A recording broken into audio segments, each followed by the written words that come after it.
One of the worst things to see when it comes to religious content are the many instances in which the preachers ignore the questions asked of them by members of the faith, especially when the person asking the question is a young child and their skepticism is drowned out by the sycophantic congregation.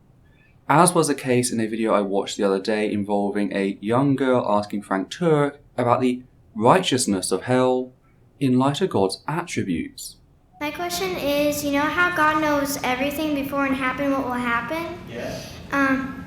He always gives people a chance to choose if they want to go to with him in heaven or hell. Yeah. I don't understand why he makes people if he already knows if they're going to choose to go to hell and just throw it away. I think we're out of time.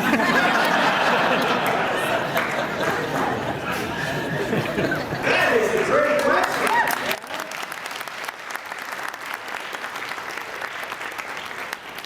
Yeah, it's a great question. Why did God create people he knew would go to hell? Right? That's basically the question. Well, a couple of things we might say about that.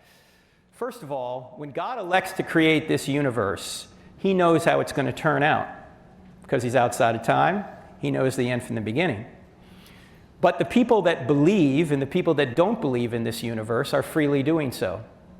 So somebody like, say, Billy Graham, who was a great evangelist for many years, God knew when he created the universe Billy Graham would believe. He also knew that somebody like Richard Dawkins wouldn't believe.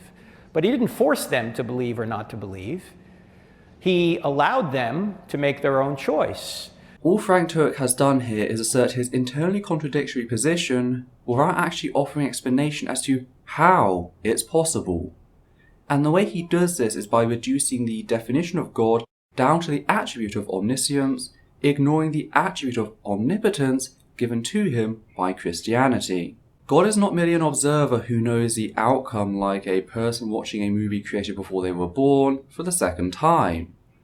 God is in fact the writer, director, and producer rolled into one. As an omnipotent being, they had control over every aspect of creation. On that basis, they knew the result that every choice would have on the later actions of people.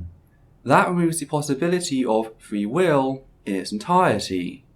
The universe simply became a set of predetermined outcomes chosen by God at the very start, during creation. It's like one of those coin drop machines you get at the seaside where there are rows of pins that the coins hit as they go down, and it'll go one way or the other. Now, there's an element of randomness for us because there's too many variables for us to account for. But if we built a machine with 100% accuracy that knew the outcome of each layer before it put the coin in, the results would cease to be random. They'd be predetermined. In effect, if God, the supposed creator of the universe, is both omnipotent and omniscient, Billy Graham and Richard Dawkins did not choose anything, let alone beliefs which I'd argue are still not a choice either way. But the point is, God chose what they do and apparently will torture one of them for eternity because of said choice. So how is that just? Now, is it possible God could have created a universe where everyone believed? Yes, it's possible, but probably not logically. It's logically possible, but probably not actually achievable. Because if God is truly giving people free will, then they're going to make their own choice. And I don't know about you, but I don't always choose God. Maybe you do, you're so innocent, but I don't always choose God. And I would have fallen just like Adam fell if it was just me. So I think people inevitably will fall away from God. But some people don't want to be redeemed by God. The fact that people can be predisposed either towards or away from God suggests, at least to some degree, that people's beliefs are predetermined. Also, if God is omnipotent, they should be able to create a universe in which people have free will, but ultimately come to realize that God exists through the evidence around them. But we don't have that. Instead, religions have to spend trillions of dollars annually to indoctrinate each generation. Why? Well, they're finding it difficult to compete with improving educational standards and greater scientific and philosophical vigor. The statement, logically possible but not actually achievable, is okay for a non-omnipotent entity such as human beings. It is not okay for an omnipotent entity such as God. Therefore, you either have to give up omnipotence or omniscience. The second thing we might say about that is that God still gets his free will done through people who don't believe in him, or his will done through people who don't believe in him. How? Richard Dawkins, for example, writes a book. A Christian reads a book and goes, wow, I never thought of that argument. I better go get an answer to it. It forces the Christian to actually become closer to God by reading what atheists write. In fact, the more I read atheists, the more I'm convinced that Christianity is true, because I think their arguments are so poor. Coming from the man avoiding the questions of a small child, that's not exactly troubling. All it really does is show us that the Dunning-Kruger effect is alive and well in Mr. Turek. Fact is, point 2, as with point 1, doesn't actually deal with the question being asked, at least not in a way that Christians would likely be happy with.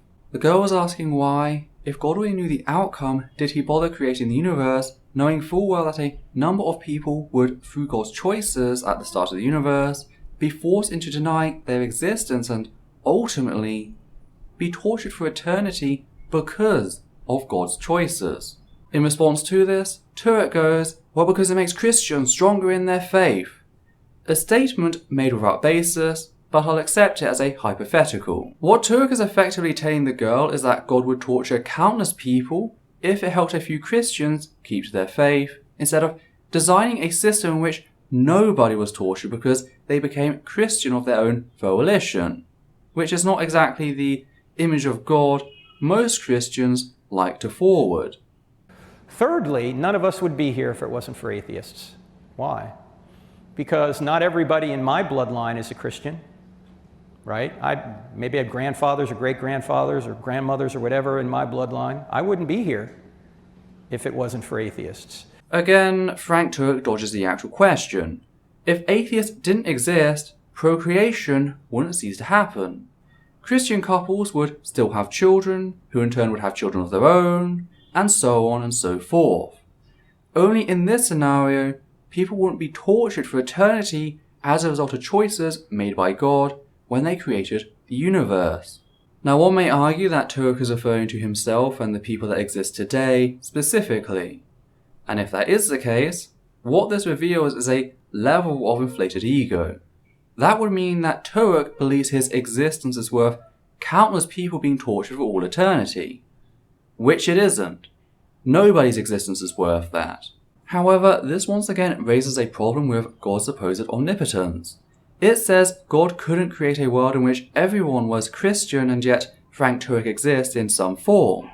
Something which puts a clear limitation on God's power. God's either all-powerful and all-knowing, or he isn't. And yet, all three of Turek's arguments rely on ignoring at least one of these traits in order to avoid what the girl is actually getting at with her question. I.e., is it moral to create people and force them to walk down a path which, thanks to God's design, will result in them being tortured for eternity? Because that's a question Turek can't actually answer in an honest fashion. So there's a lot of reasons why God would have allowed people to freely choose not to trust in him. If he forced people to trust in him, then they wouldn't really be free creatures, and this wouldn't be a moral universe to begin with, would it?